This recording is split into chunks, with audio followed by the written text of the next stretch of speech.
दोस्तों, आज फिर हाजिर एक नई कहानी के साथ। तो चलिए सुनते हैं आज की एक और नई कहानी। पश्चिम बंगाल के बेगुनगुडार का वो चलता फिरता रेलवे स्टेशन, जो किसी भी आम रेलवे स्टेशन की तरह था। 24 घंटे ट्रेनों का आना जाना और चाय वालों की आवाज़ उस रेलवे स्टेशन पे गूंजती रहती। मेरा ट्रांसफ़र भी इसी रेलवे स्टेशन पे हुआ था। मैं करीब 5 सालों से उत्तर प्रदेश के अलीगढ़ स्टेशन पे स्टेशन मास्टर हूँ, और आज मुझे एक फैक्स आता है कि मेरा ट्रांसफ़र बेगुनकुडार के रेलवे स्टेशन पे हो गया है। इस खबर के बाद मैं, मेरी पत्नी और मेरी 4 साल की बेटी, जो अलीगढ़ रेलवे के क्वार्टर में रह रही थी, अब बेगुनकुडार के रेलवे क्वार्टर में शिफ्ट होने जा रहे थे। घर का सारा सामान बांध अब हम तीनों बेगुनकुडार के लिए रवाना हो चुके थे।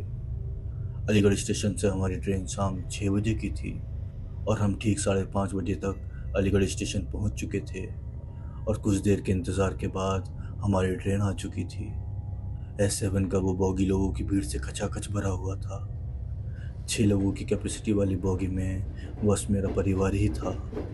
बड़ी खुशमिजाजी से अपना सफ़र पूरा करते हुए हम तीनों बेगुनकुडार की दूरी को कम किए जा रहे थे कि तभी एक आदमी हमारी बॉगी में आता हुआ अपना बैग ले लोअर बर्थ की सीट के नीचे घुसाने लगता है। चेहरे पे एक मोटा सा काला चश्मा पहने और मूंछों पे ताव दिए वो आदमी बैग को सीट के नीचे रखने के बाद चुपचाप अपनी सीट पे बैठ जाता है। उसके बैठते ही मेरी और उसकी नज़र अब एक दूसरे को देखने लगती है। नज़र मिलते ही मैं उस आदमी को देख हल्का सा मुस्कुरा देता हूँ, लेकिन वही आदमी चुपचाप मुझे देखे जा रहा था। उस आदमी के चेहरे के भाव को देख मैं बिना कुछ बोले अपनी बेटी को उठा अपने गोद में बैठा लेता हूँ और उससे खेलने लगता हूँ कि तभी ट्रेन एक लंबी सी सुरंग से होती हुई गुजरने लगती है। सुरंग के आने की वजह से पूरे ट्रेन में अंधेरा सा हो जाता है। ट्रेन किसी अंधेरे में खो सा जाता है और कुछ देर बाद ट्रेन उस सुरंग से बाहर आ जाती है।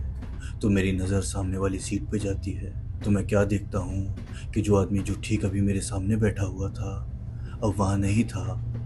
ये देख मैं सोचने लगा कि एकदम से वो आदमी कहाँ चला गया, कि तभी मैं अपने बाएं तरफ देखता हूँ तो वो आदमी मेरे बगल में बैठा हुआ था। उसको अपने बगल में बैठा देख मुझे कुछ समझ नहीं आ रहा था कि वो आदमी कब मेरे बगल में आके बैठ गया। अभी मैं ये सोच ही रहा था कि वो आदमी एकदम से बोलता है, कहाँ तक जा रहे हो? मैं उस आदमी के बगल से सरकता हुआ कहता हूँ, बेगुनकुडार। बेगुनकुडार का नाम सुनते ही उस आदमी की आंखों की पुतलियाँ एकदम से बड़ी हो जाती हैं, मानो उसने कोई अजीब सी बात मेरे मुंह से सुनी हो। कि तभी वो आदमी एकदम से कहता है, किस काम से जा रहे हो? मेरी पोस्टिंग हुई है बेगुनकुडार के रेलवे स्टेशन पे, मैं एक स्टेशन मास्टर हूँ। ये बात सुन वो आदमी बोलता है, आपको डर नहीं लगेगा वहाँ? किस बात का डर? मैं जवाब देता हूँ, लगता है आपको वहाँ के बारे में मालूम नहीं है। वो आदमी कहता है, क्या मालूम नहीं है? मेरी ये बात सुन वो आदमी मुस्कुराता हुआ कहता है, हाँ, मुझे यकीन हो गया कि आपको बेगुनकुडार रेलवे स्टेशन के बारे में कुछ नहीं मालूम। ये बात बोलता हुआ वो आदमी मेरी तरफ हल्का सा सरकते हुए कहता है, वहाँ अभी तक 3 स्टेशन मास्टरों की मौत हो चुकी है। उस आदमी के मुंह से ये बात सुन मेरा दिल एकदम उछाल मार देता है कि मैं तुरंत बोल उठता हूँ, क्या कह रहे हैं आप? हाँ, आपने सही सुना। बेगुनकुडार स्टेशन पे एक औरत की मौत ट्रेन के नीचे आने से हो गई थी। तब से वहाँ के निवासियों को उस औरत की आत्मा अक्सर दिखाई पड़ती रहती है और अजीब अजीब घटनाएं होती रहती हैं। और तो और वहाँ जो भी स्टेशन मास्टर जाता है किसी न किसी वजह से उसकी मौत हो जाती है। उस आदमी की ये बात सुन मैं उस आदमी से पूछता हूँ, लेकिन आपको इतना सब कैसे मालूम? मेरी ये बात सुन वो आदमी कहता है, मेरा स्टेशन आ गया।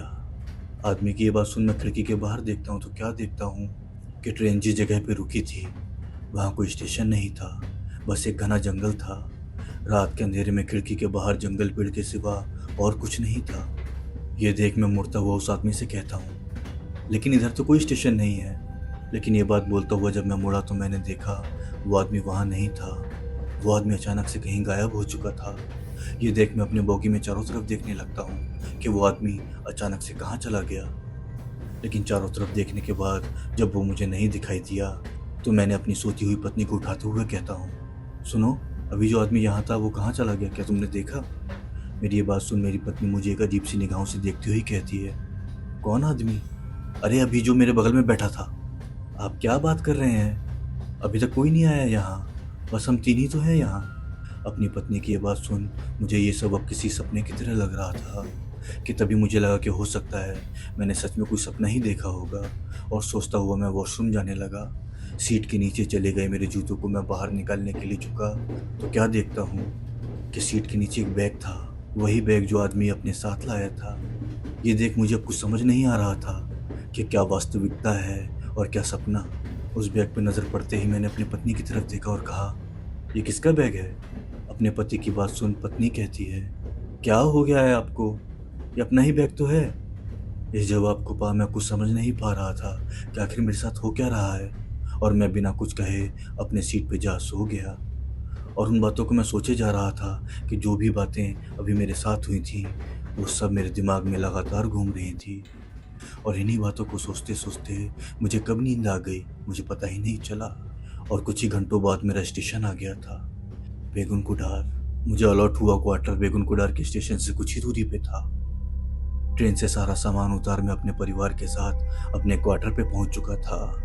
वहां पहुंच मैंने देखा कि रेलवे के उस कॉलोनी के सारे घर एक जैसे बने हुए थे और कुछ लोग वहीं खड़े थे। उन लोगों को देख मैं उनके पास चला गया और उनसे जाके पूछने लगा, सर ये D57 क्वार्टर यही है? तीनों जनों का वो समूह जो अपने घर के आगे खड़े थे मुझे देख बोले, आप D57 में रहने आए हैं? उनकी ये बात सुन मैंने कहा, जी हाँ, मेरा पहला दिन है बेगुन कुडार में। मेरी बात के जवाब में उन्होंने कहा, सर आप रेलवे से कह के कोई और क्वार्टर ले लो। उनकी बात सुन पहले तो मैं चुप रहा और फिर बोला, क्यों, आप ऐसा क्यों कह रहे हैं? सर क्या आपको पता नहीं इस क्वार्टर में कितनी मौतें हुई हैं? अब फिर से मेरे साथ एक अजीब सी बात होने लगी थी कि जब से मेरा ट्रांसफ़र बेगम कुडार में हुआ है तब से मेरे साथ अजीब बातें हो रही हैं। तभी मैंने उनसे पूछा, नहीं मुझे नहीं मालूम सर, यहाँ जब से एक औरत की मौत हुई है तब से यहाँ हम सब ने महसूस किया है कि यहाँ कोई बुरी आत्मा आ चुकी है, ख़ासकर इस घर में जहाँ आप रहने आए हैं। उनकी ये बात सुन मैंने उनसे कहा, सर मुझे लगता है ये सब किस्से कहानियाँ हैं, आप बस मुझे ये बताइए कि D57 यही है? मेरे इस टेढ़े जवाब को सुन वो आदमी मुझे हैरत में देखता हुआ हाँ में सर हिला देता है और मैं वहाँ से जा अपना सामान घर में शिफ्ट करने लग जाता हूँ। कुछ ही देर में वहाँ का एक सरकारी मुलाजिम मेरे फ्लैट की चाबी ला मुझे दे देता है। मैं चाबी ले अपने परिवार के साथ तीसरी मंजिल पे बने अपने फ्लैट की तरफ जाने लगता हूँ। सीढ़ियों से होते हुए हम तीनों अब अपने फ्लैट के दरवाजे पे पहुँच जाते हैं। गेट खोल हम तीनों अंदर फ्लैट को देखने लगते हैं तो क्या देखते हैं, फ्लैट में अंधेरा था। ये देख मैं कमरे की बत्ती जला देता हूँ और घर में पहुँच हम तीनों अपना घर सेट करने लग जाते हैं। घर का सारा सामान सेट करते हुए हमें 3 बज चुके थे और रात 8 बजे के बाद मुझे स्टेशन पे भी जाना था।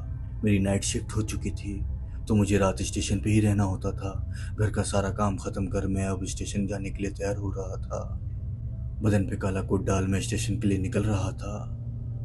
मैं सुबह आता हूँ, अपनी पत्नी से ये कहता हुआ मैं घर से बाहर निकल पैदल पैदल स्टेशन की तरफ निकल चुका था। बेगुन कुडार का रेलवे स्टेशन मेरे फ्लैट से कुछ ही दूरी पे था। रास्ते में अकेले चलता हुआ मैंने एक बात नोटिस की कि रात 7 बजे के बाद कोई भी आदमी सड़क पे दिखाई नहीं दे रहा था और मैं पैदल चलता हुआ बेगुन कुडार स्टेशन पहुंच जाता हूँ। मैंने स्टेशन के बारे में जैसा सोचा था स्टेशन उसका बिल्कुल विपरीत था। स्टेशन पूरा सुनसान नज़र आ रहा था, न कोई आदमी था, न किसी खाने पीने की कोई दुकान। प्लेटफॉर्म पे बस 2-3 कुत्ते घूम रहे थे। ये मंजर देख मैं सीधा अपने केबिन में चला जाता हूँ और ट्रेन का स्टेटस चेक करने लगता हूँ। मेरा काम बस यही होता था कि कौन सी ट्रेन को कब हरी झंडी दिखानी है और कब लाल झंडी। अभी कुछ वक्त बीता ही था कि मुझे पता चलता है कि एक ट्रेन को हरी झंडी देनी थी। पास में रखे दोनों झंडियों को उठा मैं प्लेटफॉर्म की तरफ जाने लगता हूँ। धीरे धीरे कदमों के साथ मैं प्लेटफॉर्म की तरफ बढ़ने लगता हूँ, लेकिन अभी ट्रेन को आने में 10 मिनट था और स्टेशन पर किसी के ना होने का फ़ायदा उठाते हुए मैं एक सिगरेट जला लेता हूँ। सिगरेट पीता हुआ अब मैं प्लेटफॉर्म पे राउंड मारे जा रहा था कि तभी मेरी नज़र ट्रेन की पटरी पर पड़ती है कि एक औरत और एक छोटी सी बच्ची रेल की पटरी पे खड़ी हुई थी। ये देख मैं अपनी आंखों को मसलता हुआ फिर देखता हूँ कि कहीं मेरी आंखें फिर से धोखा तो नहीं खा रही हैं, जैसे मैंने ट्रेन में उस आदमी को देखा था। लेकिन आंखों को मसलने के बाद मुझे अब यकीन हो चला था कि ये कोई मेरी आंखों का धोखा नहीं है। वहाँ सच में एक औरत और एक बच्ची रेलवे ट्रैक पे खड़ी थी। अरे आप लोग क्या कर रहे हैं पटरी पे? वहाँ से जल्दी हटिए, ट्रेन आने वाली है। मेरी बातों को अनसुना कर वो औरत और बच्ची बस लगातार बिना कोई हरकत किए वहीं के वहीं खड़े थे। ये मंजर देख मैं अपने कदमों को तेज करता हुआ उनके पास जाने लगता हूँ कि तभी सामने से ट्रेन के हॉर्न की आवाज़ आने लगती है। हॉर्न की आवाज़ सुन मैं उनकी तरफ भागने लगता हूँ और जैसे जैसे मैं उनके पास पहुँच रहा था कि तभी मुझे एहसास होता है कि वो औरत और बच्ची कोई और नहीं, वो मेरी पत्नी और मेरी बेटी थी। ये डरावना मंजर देख अब मेरे पैरों की ताकत नहीं बची थी कि मैं तेज़ी से भाग उनको बचा लूँ कि इतने में वो तेज़ी से आती हुई ट्रेन उन दोनों के ऊपर से होती हुई गुजर जाती है। इस भयानक मंजर को देख मैं खड़े खड़े कहीं सदमे में गुमसा हो गया था कि तभी वो ट्रेन तेज़ रफ्तार से होते हुए वहाँ से आगे बढ़ जाती है। तो मैं क्या देखता हूँ कि वहाँ ना किसी की कोई लाश थी और ना ही किसी तरह का खून। उस जगह को देख ऐसा लग रहा था मानो वहाँ कोई था ही नहीं। ये सब मैं गुमसुम देख ही रहा था कि तभी मेरा मोबाइल बजने लगता है, लेकिन जो मैंने अभी देखा मैं उससे बाहर नहीं आ पाया था कि वो कॉल जो मुझे आ रहा था अब आना बंद हो गया था कि फिर से मेरा फ़ोन एक बार बजने लगता है। और जब मैंने अपनी जेब में हाथ डाल अपना फ़ोन देखा तो उस पे कॉल किसी और का नहीं था, मेरी पत्नी का था। ये देख मैंने तुरंत कॉल रिसीव किया और धीरे से बोला, हेलो। अरे आप टिफ़िन लेना तो भूल ही गए, आप स्टेशन पे कुछ खरीद के खा लेना। फ़ोन पे लगातार बोलती हुई मेरी पत्नी की बातों को सुन मुझे समझ नहीं आ रहा था कि कैसे हो सकता है। जिनको मैंने भी देखा तो वो लोग कौन थे कि तभी मैंने घबराहट वाली आवाज़ में अपनी पत्नी से पूछा, तुम ठीक तो हो ना? हाँ, मुझे क्या होगा? पत्नी की बात सुन अब मुझे थोड़ी राहत महसूस हो रही थी। हाँ, खा लूँगा। ये कहता हुआ मैंने फ़ोन रख दिया और वापस अपने केबिन की तरफ जाने लगा था। कुछ ही देर में मैं अपने केबिन में पहुंच अपनी कुर्सी पर बैठे बैठे यही सोच रहा था कि ये सब अभी मेरे साथ क्या हुआ। लेकिन इस बार ये कोई मेरी आंखों का भ्रम नहीं था। मुझे यकीन आ चुका था कि जो कुछ भी मैं अभी अभी देखा वो सब सच था कि तभी मुझे उन लोगों की बातें याद आ जाती हैं जो आदमियों ने आज मुझसे कहा था कि जब मैं उनसे अपने घर का पता पूछने गया था कि मैं जिस फ्लैट में रह रहा हूँ उसमें कई मौत हो चुकी है कि तभी मैंने अपना फ़ोन निकाल अपनी पत्नी को कॉल लगा दिया। फ़ोन की घंटी जाने लगती है लेकिन लगातार बस फ़ोन की घंटी ही बजी जा रही थी, कोई फ़ोन नहीं उठा रहा था। और फिर एक बार कॉल लगाया लेकिन इस बार भी सिर्फ घंटी बज रही थी। अब मैं समझ चुका था कि कोई अनहोनी होने वाली है कि तभी मैं तुरंत अपने केबिन से निकल भागता हुआ अपने घर की तरफ जाने लगता हूँ। आधी रात में मैं उस सुनसान रास्ते पे अपना सुध-बुध खोए बस भागे जा रहा था। भागते हुए मैं एक छोटे से घर के पास से गुजर ही रहा था कि मुझे किसी ने पीछे से पुकारा, सुनो। यह आवाज़ सुन मैं भागते हुए मैंने पलट के देखा तो क्या देखता हूँ कि वही मेरी पत्नी और मेरी बच्ची थी। मुझे अपने हाथ के इशारों से अपने पास बुला रहे थे। लेकिन मैं अब इन सब घटनाओं के बाद ये समझ चुका था कि ये बेगनकुंडा स्टेशन कोई आम स्टेशन नहीं है, ये एक भूतिया स्टेशन है। और मैं जो भी अपनी पत्नी और अपनी बच्ची देख रहा था वो सिर्फ एक छलावा था। ये सोच मैं भागता हुआ सीधा अपने क्वार्टर में पहुंच जाता हूँ और सीढ़ियों से होता हुआ सीधा अपने घर में घुसता हूँ तो क्या देखता हूँ कि घर में बत्ती नहीं थी, घर पूरा अंधेरा था। ये देख मैं धीरे से बढ़ता हुआ अपनी पत्नी को आवाज़ लगाने लगता हूँ कि तभी घर के हॉल में मुझे किसी के बैठे होने का एहसास होता है कि अचानक से मेरी नज़र हॉल में रखे कुर्सी पे जाती है तो क्या देखता हूँ वही आदमी जो मुझे ट्रेन में मिला था, वही चेहरे पे मोटा काला चश्मा पहने और चेहरे पे एक भारी सी मूंछ लिए वो आदमी मुझे कुर्सी पे बैठे देखे जा रहा था कि तभी मैं एक दबी आवाज़ में उस आदमी से पूछता हूँ, कौन हो तुम और मेरे घर तक कैसे पहुँचे? मेरी ये बात सुन वो आदमी कुर्सी से उठता हुआ मेरे पास आता है और कहता है, अभी भी नहीं समझे? मैं वही हूँ जो कभी इस फ्लैट में रहता था, लेकिन अब ये मेरा फ्लैट है, रेलवे ने मुझे अलॉट किया है। हाँ, रेलवे ने तुम्हें दिया है ये फ्लैट, लेकिन मेरी आत्मा तो यहीं रहेगी ना। उसकी ये बात सुन मुझे ऐसा लगा कि मेरे दिल ने अब काम करना बंद कर दिया हो कि तभी मैं एक दबी आवाज़ में कहता हूँ, तुम्हें क्या चाहिए?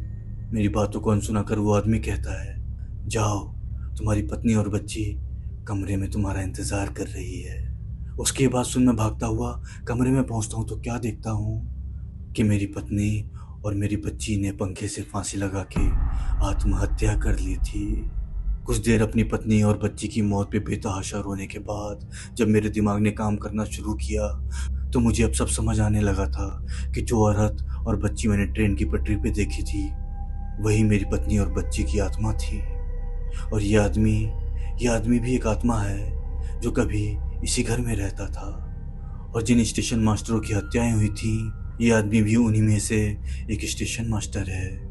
और मुझे इस आदमी की आत्मा इस फ्लैट में आने से आगाह कर रही थी, लेकिन मैं समझ नहीं पाया।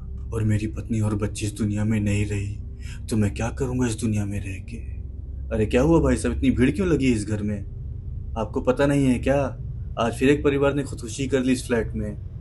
लोगों की भीड़ आपस में बात कर रही होती है।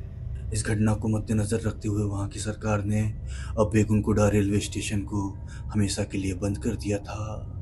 आज बेगुनकुंडा रेलवे स्टेशन को बंद हुए 57 साल बीत चुके हैं। वहाँ का रहस्य आज भी इस आधुनिक दुनिया में कोई नहीं सुलझा पाया और आज भी ये बेगुनकुंडा स्टेशन बंद पड़ा है।